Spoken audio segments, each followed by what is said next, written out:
Ini adalah keadaan realita yang ada di Nusantara pada waktu itu.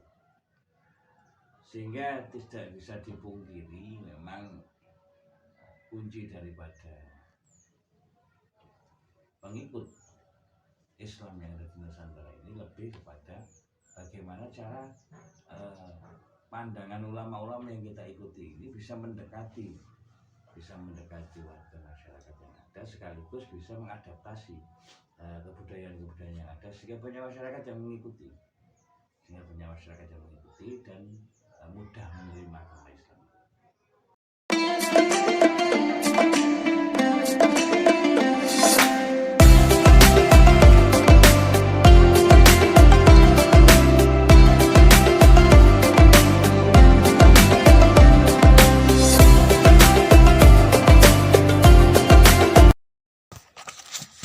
Bismillahirrahmanirrahim. Assalamualaikum warahmatullahi wabarakatuh. Waalaikumsalam warahmatullahi wabarakatuh. Natawassalu ila hadirin, natawassalu bi jahin nabi wal ali wal ashabi wa ila hadratin nabi Muhammadin sallallahu alaihi wasallam wa khususan muallif kitab Risalatu Ahli Sunnati wal Jamaah wa muassisi Jam'iyyati Nahdlatul Ulama Hadratus Syekh Abdul Syekh Hashim Asy'ari wa jami' muassisina Jam'iyyati Nahdlatul Ulama abaina wa abaikum wa ummatina wa ummatikum wa jaddatul musyaihin wa syaikhul nabuna alaikum syaulillahi lana wa lahumul fatihah. A'udzu billahi minasyaitonir rajim. Bismillahirrahmanirrahim. Iyyaka na'budu wa iyyaka nasta'in. Shiratal mustaqim, shiratal ladzina an'amta 'alaihim.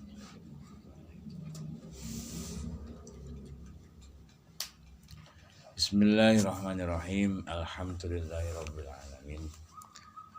Wa bihi nasta'inu 'ala umri dunya waddin. Wassalatu wassalamu 'ala asyrafil anbiya'i wal mursalin. Sayyidina wa maulana Muhammadin wa 'ala alihi wa sahbihi ajma'in. Subhanaka la ilma lana illa ma 'allamtana innaka antal alimul hakim. Allahumma qad istawta'tuka bima 'allamtani wardudhu ilayya inda hajati ilaihi wa la tunsini ya rabbal alamin. Allahumma nawwir qalbi bi nuri hidayatika kama nawwartal arda bi nuri syamsika innaka 'ala kulli syai'in qadir. Rabbi shrah li sadri wa yassir li amri wa hlul 'uqdatam min lisani yafqahu qawli. Amma ba'du, qala al-mu'allifu rahimahullahu nafa'ana bihi wa bi'ulumihi fid dharaini amin. Bismillahirrahmanirrahim. Para pemirsa sekalian yang sangat saya hormati dan sangat saya banggakan, alhamdulillah ini kita masih diberi kesempatan untuk berjumpa kembali, bertatap muka kembali. Mungkin ini adalah kelanjutan daripada apa yang kemarin sudah kita bahas bersama. Berarti ini kelanjutannya. Oke, bismillahirrahmanirrahim. Faslun utawi kilah fasal.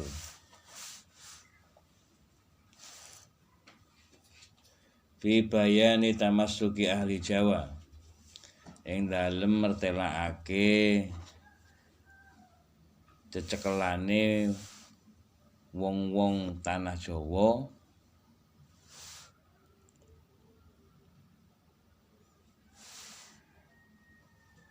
bimadhabi ahli sunnati wal jamaati kelawan madhabi ahli sunnah wal jamaah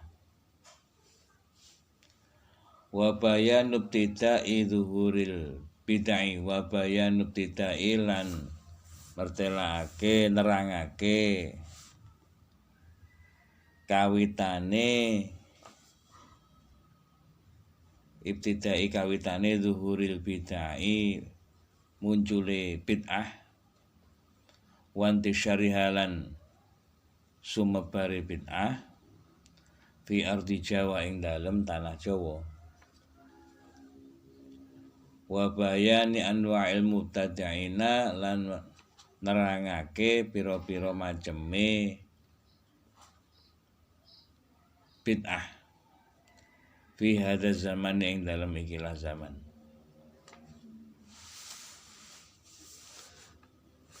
Qad kana teman-teman ono sapa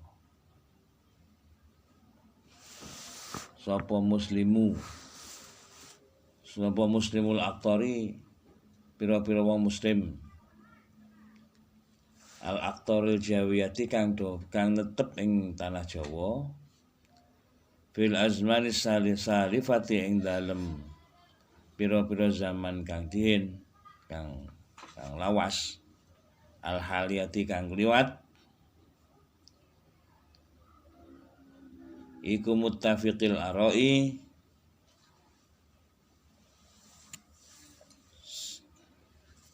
sepakat kelawan pira-pira pendapat wal madhabi lan pira-pira madhab al muttahidi kang nyatu al muttahidil makhodi kang nyatu kelawan pengalapan wal masyrobi lan kecondongan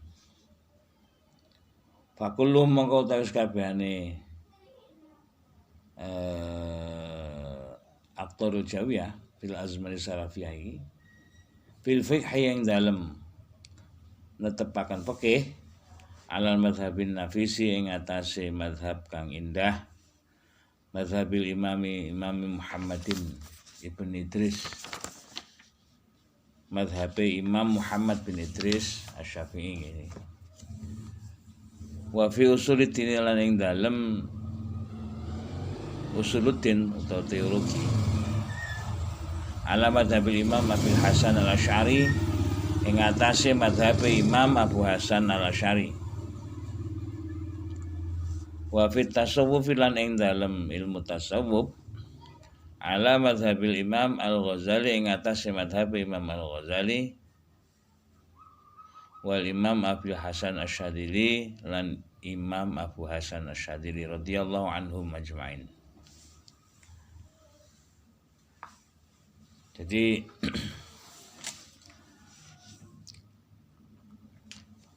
dulu ini kita mencoba memahami dulu konteks lokal daripada atau kondisi penganut Islam yang ada di tanah Jawa atau boleh dibilang yang sekarang kita anggap Nusantara ini ya. Ini orang tanah Nusantara ini pada prinsipnya mereka bersepakat dulu itu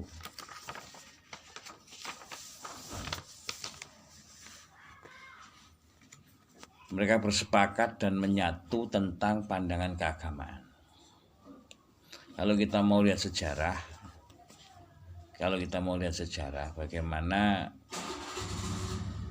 tanah Jawa ini atau wilayah Nusantara ini bisa ditaklukkan, bisa diisi oleh agama Islam sehingga penyebarannya juga sangat luar biasa dan boleh dibilang Islam di tempat kita Jawa ini dikerunya khos ya, tapi rodahnya am untuk tanah se-Indonesia. Ini pada prinsipnya semua bisa menerima Islam dengan baik. Terus kita warga negara ini, warga Nusantara ini dalam bidang fikih ini mereka berpegang teguh kepada mazhab Imam Asy-Syafi'i, Imam Muhammad bin Idris Asy-Syafi'i. Walaupun pada realita pelaksanaannya tidak hanya Imam Muhammad Idris Asy-Syafi'i, tapi juga 3 mazhab yang lain seperti Imam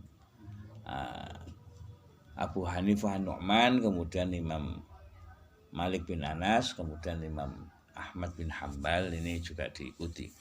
Tapi secara mayoritas memang kebanyakan banyak yang mengikuti mazhabnya Imam Syafi'i, Imam Muhammad bin Idris Asy-Syafi'i. Kemudian di dalam bidang usuluddin atau teologi, di dalam bidang keakidahan, ini hampir mayoritas kita ini mengikuti mazhabnya Imam Abu Hasan al-Asy'ari. Imam Abu Hasan al-Asy'ari. Kemudian dalam bidang tasawuf maupun akhlaknya, ini kita berpegang pada mazhabnya Imam Abu Hamid al-Ghazali dan Imam Abu Hasan Asy-Syadzili.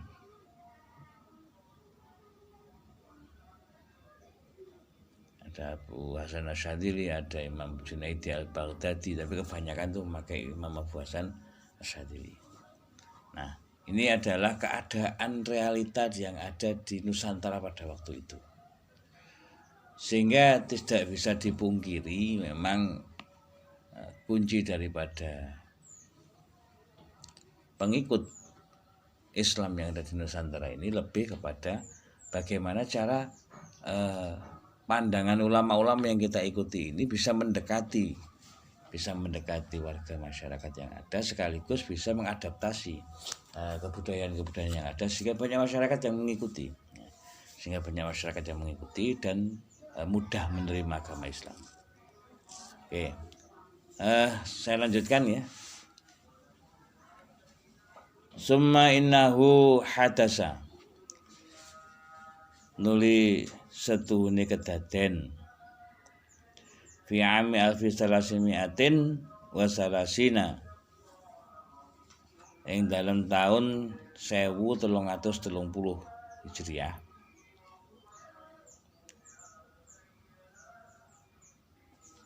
Apa ahzabun pira-pira pendapat mutanawwi'atan, apa ahzaban pendapat mutanawwi'atan kang warna-warna,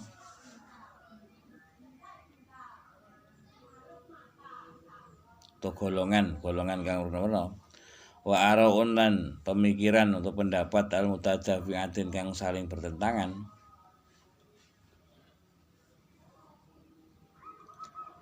wa aqwalun mutadhariyatun, lan pira-pira ucapan kang poyang-paying, warijalun mutajadibatun, lan pira-pira wong lanang kang padha tarik menarik. Faminhum mongko iku setengah saking wong akeh, as-salafiyuna utawi pira-pira wong kelompok salafiyun, qaimuna kang jumeneng sapa salafiyun ala ma ing atase perkara, alaihi ing atase ma aslafuhum utawi pira-pira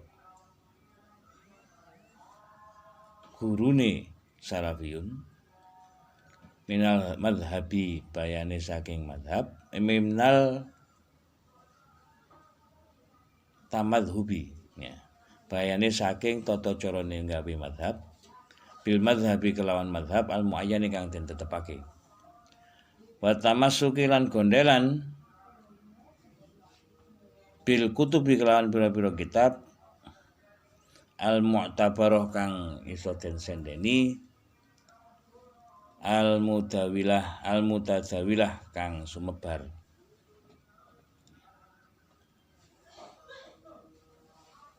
wa mahabbati ahlil baiti lan wong kang seneng pira-pira ahlil bait, wal auliya'i lan pira-pira auliya, was sholihin lan pira-pira wong kang saleh.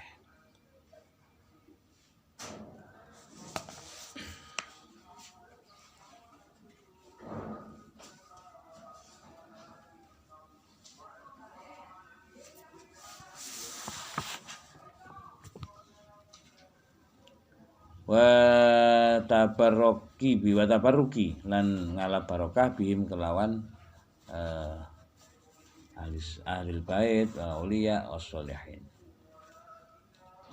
ahya'an hale urip, wa amwatan lan mati, wa ziyaratil kuburi lan ziarah maring kuburan, wa talqinil mayyiti lan nalkin mayyit, wa shadaqati lan bawa sedekah anhu maring mayit, wa i'tiqadis syafa'ah lan yakini syafaat,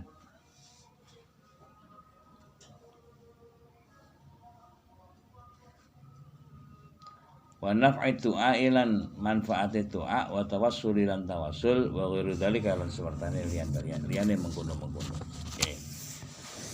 Kemudian pada tahun 1330 Hijriah ini pada waktu itu muncul beberapa golongan ya, ada beberapa golongan.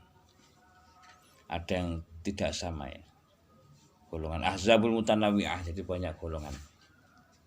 Dan juga beberapa pemandangan pemikiran ara'ul mutadafi'ah yang saling bertentangan.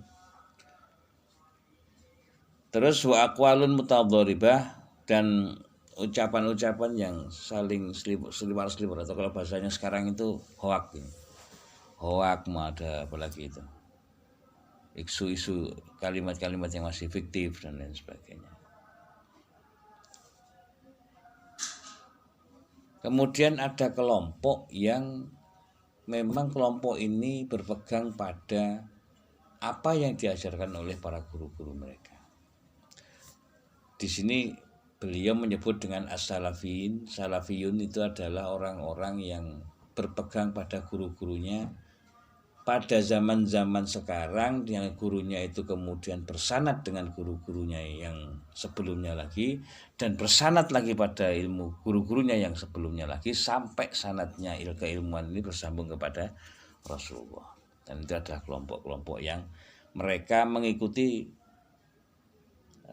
para ulama-ulamanya terdahulu, dan mereka biasanya memegang teguh tradisi para tokohnya, memegang teguh tradisi dan menggunakan pendekatan mazhab dalam ubudiyahnya maupun hal-hal yang lainnya. Baik mazhab itu mereka ikuti secara terus-menerus, ya, satu mazhab, misalnya seperti contoh dalam hal fikih, misalnya dalam hal ubudiyah itu mengikuti satu mazhab saja, Syafi'i saja misalnya, atau mereka memakai beberapa imam mazhab tapi tidak dalam satu amaliyah ibadah. Itu ada, misalnya kalau dalam hal ibadah sholat, misalnya sholatnya pakai imam Hanafi atau Maliki, terus kemudian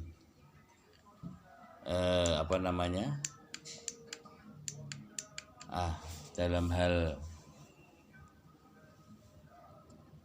syafaat kebatalannya dan lain sebagainya tetapi kemudian dalam bidang yang lainnya, misalnya puasanya atau dalam hal yang lainnya dan lain sebagainya, ini menggunakan imam yang lain. Nah ini nggak masalah. Tapi kalau menggunakan beberapa imam dalam satu rangkaian ibadahnya tidak boleh. Nah, mereka ini adalah kelompok yang berpegang teguh pada kitab-kitab yang mutabaroh, atau kitab-kitab yang memang sudah bisa dijadikan sebagai sandaran, dan kitab-kitab yang memang sudah beredar, sudah beredar. Terus mereka yang kelompok salafiyun ini, kelompok ini boleh dibilang ya kelompok yang sampai sekarang ada, itu kelompok kita ini Ahlussunnah wal Jamaah ini ya. Ini juga ada yang mereka mengikuti Ahlul Bait. Jadi ini menurut Hadratus Syekh ini ya. Jadi mereka juga mengakui Ahlul Bait dan mencintai Ahlul Bait. Kemudian mencintai para aulia, para sholihin, dan mereka mengambil barokah, suka mengambil, senang bertabaruk kepada para aulia, para Ahlul Bait, para sholihin. Baik beliau-beliau para aulia, para Ahlul Bait, para sholihin ini masih hidup maupun pada saat sudah meninggal, bertabaruk kepada beliau melalui beberapa media ya, bisa jadi ketika sudah meninggal dengan media khaul atau apa. Terus kelompok ini juga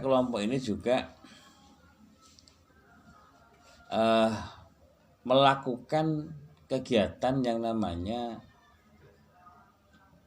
tawasul bil amwat, atau berziarah ke kuburan.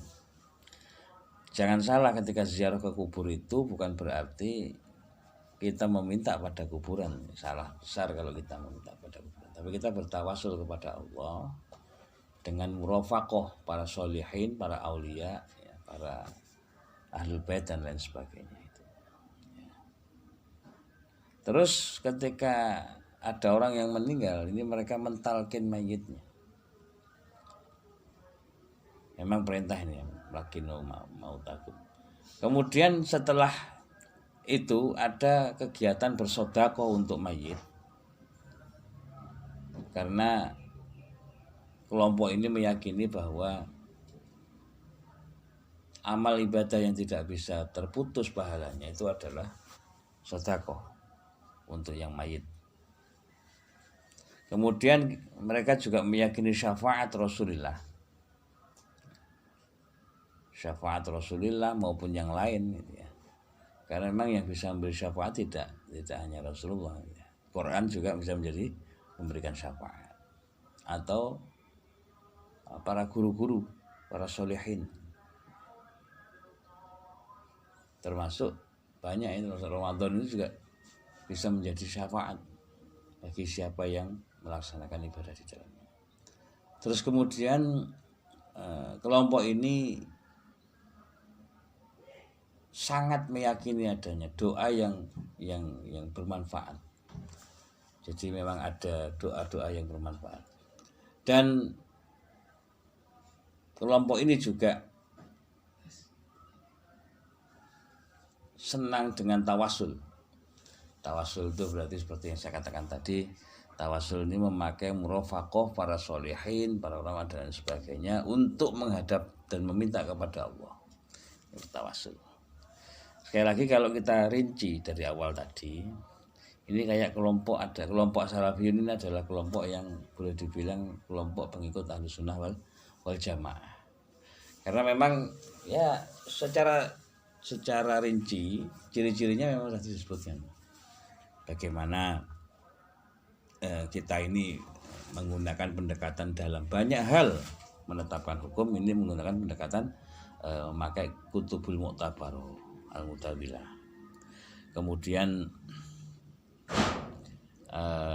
kita juga sangat menghormati kepada para ahlul bait, kemudian para aulia dan para sholihin. Kemudian kita juga sering bertabaruk kepada beliau-beliau, baik ketika sholihin ini masih hidup maupun ketika sudah meninggal. Terus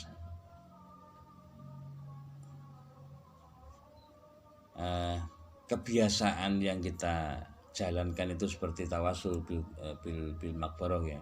Tawasul dengan para sholihin yang sudah meninggal. Artinya kita meminta murafaqatuhum musholihin al-muqarrabuna billah agar supaya kita bisa lebih tafaul kepada mereka untuk mendekat kepada Allah Subhanahu wa taala. Terus setiap kali ini kayaknya kita ini harus sendiri gitu ya. Jadi kayak kalau ada orang yang meninggal ya kita talqin. Jangan salah kemudian kalau misalnya ada yang mengatakan bahwa menalkin mayit itu tidak ada dasarnya, malah itu perintah lakinu mautakum. Jadi sebelum ada orang meninggal itu memang dalam kondisi yang sangat berat menghadapi sakaratul maut, ini dituntun agar supaya tidak lepas dari lafaz Allah, maka itu dipimpin, diajarkan, dibimbing untuk harapannya akhir usia ketika menutup mata ini sudah dalam keadaan yang husnul khotimah dan ucapan terakhirnya adalah Allah ya. Kemudian ada doa yang manfaat. Biasanya ini ya kita itu ini ya, kita yang biasanya kalau mau begini ini doanya begini. Ini kan ada sesuatu ya, pengen dapat banyak rezeki, baca waqiah, terus doanya sholawatnya sholawat nariyah gitu ya, amaliyah itu. Kemudian bertawasul kepada banyak, kepada sholihin ahyaan ai amwatan. Para pemirsa yang sangat saya hormati, mungkin ini dulu. Kalau memang ada pertanyaan yang mau disampaikan bisa diutarakan. Monggo silakan.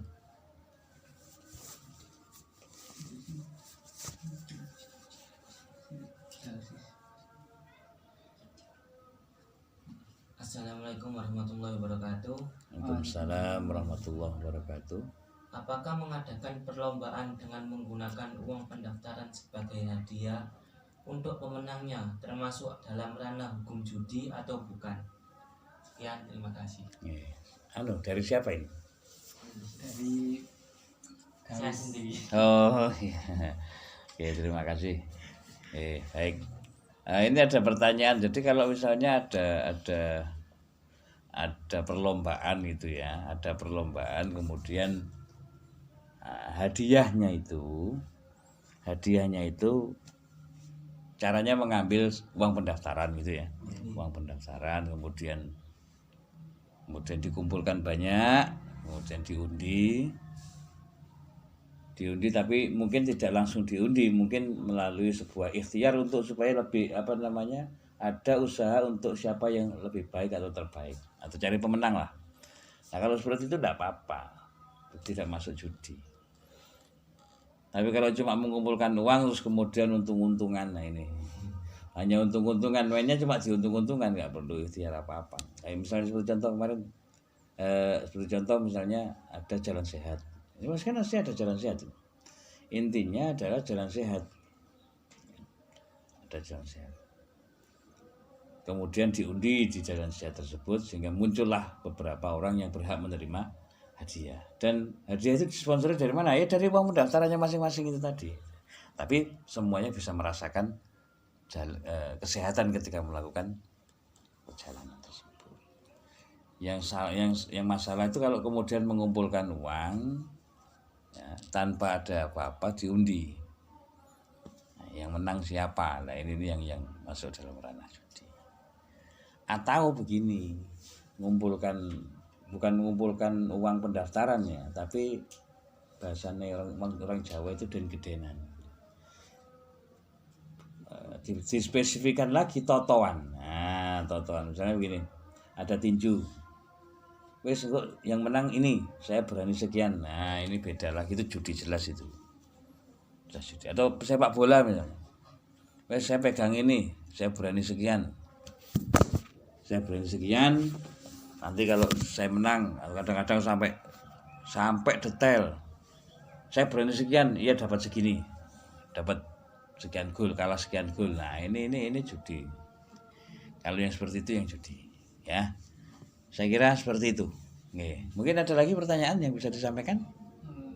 Dari Niswatun Naini, Ya. pertanyaannya apa hubungan dari sunnah dan bid'ah? Lalu bagaimana cara kita membedakan antara sunnah dan bid'ah? Nah, oke. Niswatul Naini. Naini. Oke. Terima kasih Niswatun Naini. Ini sebenarnya pertanyaannya ini sudah kita jawab di sebelumnya. Bagaimana mendefinisi tentang sunnah dan bid'ah? Jadi sunnah itu kan ya jelas, sunnah itu kan apa yang sudah ditetapkan oleh Rasulullah, ya. Yang ditetapkan oleh Rasulullah melalui sumber hukum aslinya yaitu Al-Quran, kemudian ada sunnah itu ya, sunnah Rasulullah dan as-sawatul a'dzam para khulafaur rasyidin. Kemudian kalau bid'ah itu kemarin kita perjelas bahwa bid'ah itu termasuk di antara definisinya adalah fi'lun malam ya'had fi isri rasul. Membedakannya itu begini, jadi kalau yang namanya sekarang ada itu dan tidak ada di zaman Rasul, ya itu memang baru. Tetapi tidak semua hal yang baru. Kemudian ada beberapa bid'ah, ada yang bid'ah yang soreh, ada bid'ah yang khilafiyah, ada bid'ah yang idhofi dan lain sebagainya itu. Nah, itu ada beberapa yang memang memang bid'ah tapi tidak kemudian dolal gitu, tidak kemudian salah. Karena ada kalanya memang dibutuhkan. Memang bid'ah tapi malah hukumnya bisa menjadi bid'ah yang wajib. Ya kan? Seperti contoh belajar ilmu alat, belajar IT. Ya, kalau IT kayak ilmu alat bisa menjadi wajib ketika memang dibutuhkan untuk memahami secara detail bahasa Arab, apalagi ketika harus mentafsir Al-Quran. Kalau Al-Quran tidak punya alatnya, wah ini bahaya ini. Ya kan, apalagi banyak ghoroibul kalimah, ghoroibul lafzi. Lafat-lafatnya ghoroib di Al-Quran. Dan itu akan mempunyai makna yang berbeda ketika ditafsiri. Ini satu pengalaman, ini cerita unik. Ini cerita memang real ya. Seperti yang sudah ditangani kemarin. Orang yang mencoba hanya memahami Al-Quran dari terjemahan dan menafsirinya itu dengan pakai akalnya sendiri. Kalau tidak salah 2 tahun atau 3 tahun yang lalu yang sempat kita tangani itu. Kelompok yang di Purwosari sama di Wonorejo itu bahaya semacam itu. Akhirnya mereka melihat karena di Quran itu tidak disebutkan perintah untuk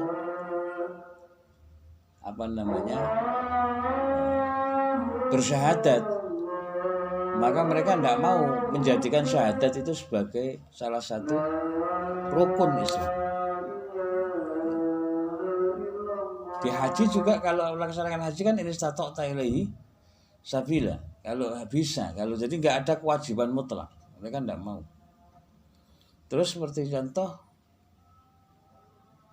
dzalikal kitabul hudal muttaqin alladzina yu'minuna dzalikal kitabul hudal muttaqin. Muttaqin itu orang-orang yang bertakwa. Ya, mereka menafsiri muttaqin itu total sacrifices, jadi pengorbanan yang total. Nah, ini malah bahaya ini. Jadi dianggap suatu penghambaan yang total itu tanpa, misalnya kalau sampai kemudian tanpa harus membawa simbol-simbol keduniaan. Berarti enggak bawa baju, enggak pakai celana dan lain sebagainya, malah enggak boleh pakai apa-apa. Nah, kalau cuma sendirian ya enggak apa-apa. Kalau terus ada barengannya atau berjamaah, nah ini kan bahaya. Bisa memunculkan efek yang tidak baik.